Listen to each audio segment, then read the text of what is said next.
You can save 50 to 90% off retail shopping for home decor at thrift shops. And today I'm going to share some of my favorite thrifted finds and my best tips for finding good stuff at thrift stores and turning it into the look you want in your home for a fraction of the price.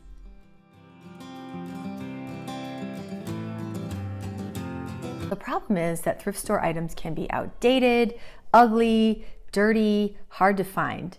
It's not the same as going to a beautiful shop that smells like cinnamon and looking at the beautifully displayed items on the shelves. If you just stumbled across my channel, hi, I'm Kathleen.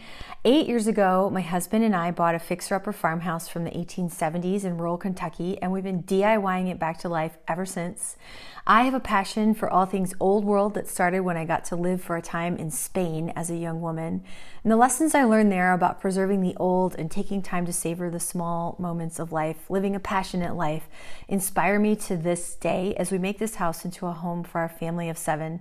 Please subscribe to my channel and make at least one new video each week about timeless home decor and timeless wardrobes on a budget. When you go thrifting, dwell in possibility.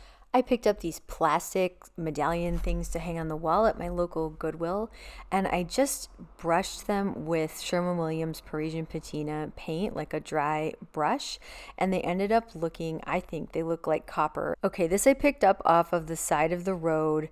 It's not very good quality, but I painted it with cocoon, and then I did a pattern with a jar lid on top in Swedish pink, and this is where I keep all of my sweaters.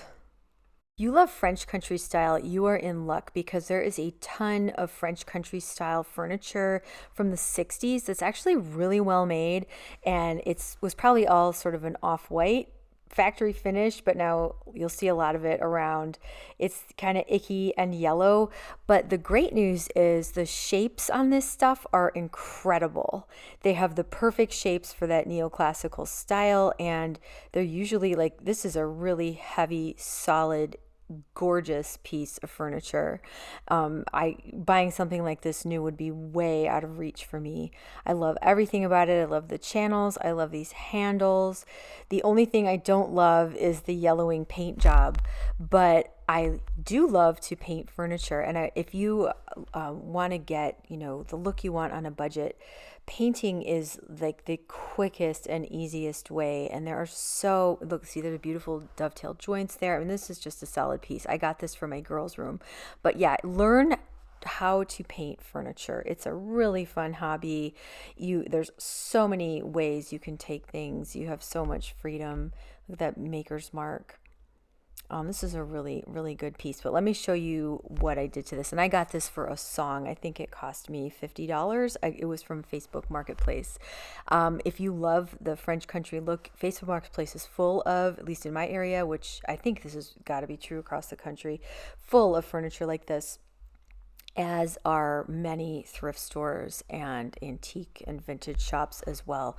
There was just a lot of it made. I guess in the 60s there was like a French Rococo was very in vogue. Maybe it was because of Jackie Kennedy's redecoration of the White House. I'm not sure. I just thought of that just now. There's a ton of it.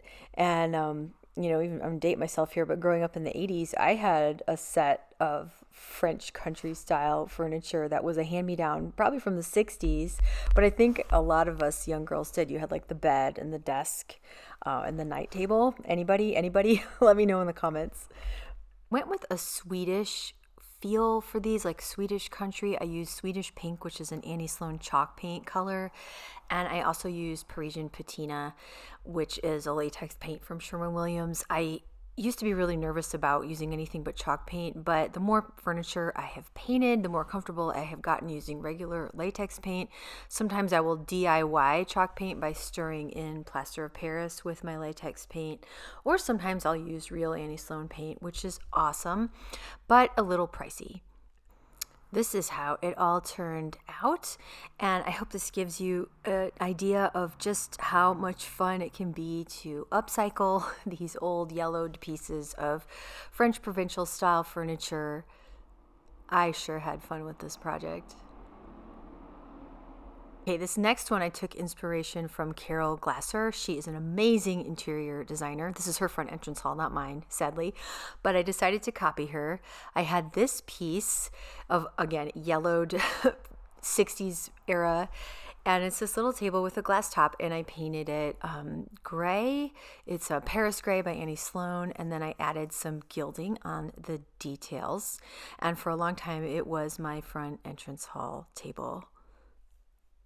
So not exactly like Carol's, but it's the same idea and the same effect for, of course, much less money. Then I've got, this is a total French provincial style armoire in this very rococo with like the curvy cabriole legs. And I really wanted to have a French provincial armoire painted in a certain green color after I read Creating the French Look by Annie Sloan, which is a wonderful book. It was how I got into painting furniture. I will link it below. It's a great book if you want to get started. She has all the information for you. So this, I painted it gray first, like with a primer to block that yellow from bleeding through. And then I painted it a couple different shades of green and blue, all latex paint that I actually had left over from other projects.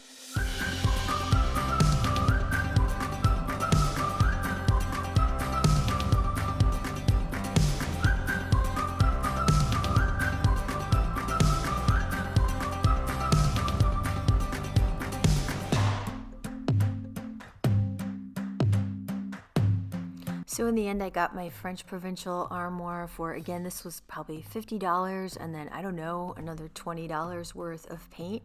And it's a really good, solid piece of furniture. And we use it to store coats and hats for my kids. These chairs I snapped up on Facebook Marketplace, $60 for all 6. And I love the metal cross across the back. They make me think of French cafe chairs. I got out my trusty Parisian patina paint again, and I decided to paint them but leave some of the metal exposed. I just thought that would be a cool look. These are not super high quality chairs or anything, and it just, I think it's fun though to take something that is just nothing special, that wouldn't please your eye to look at necessarily, and turn it into something that, well, I really enjoy looking at them, and they give me a lot of pleasure, and they make me smile when I see them, and I enjoy sitting on them, and they elevate my dining room.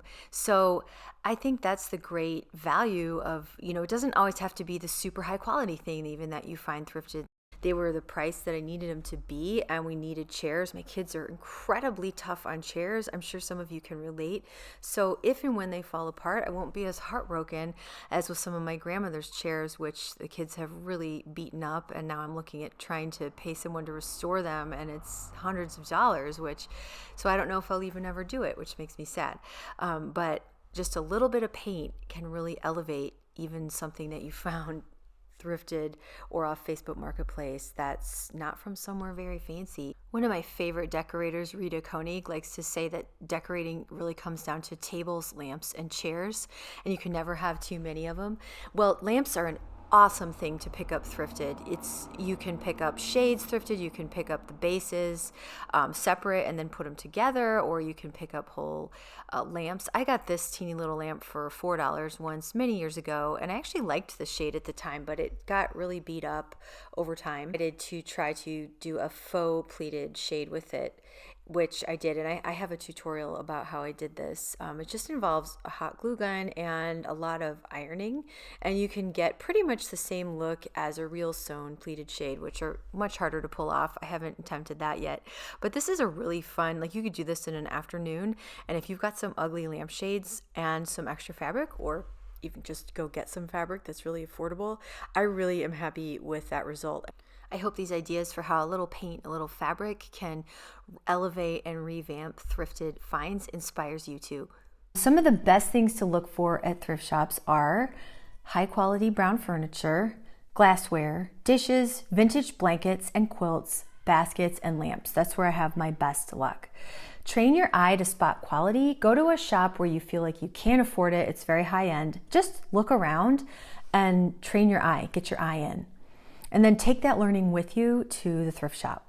Flip a piece of china upside down and check the maker's mark on the back. On the furniture, look for dovetailed joints.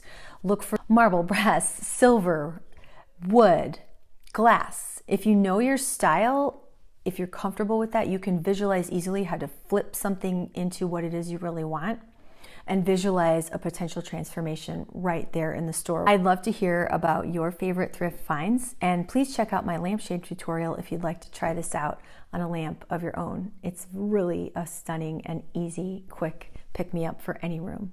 It's like getting a brand new pair of shoes.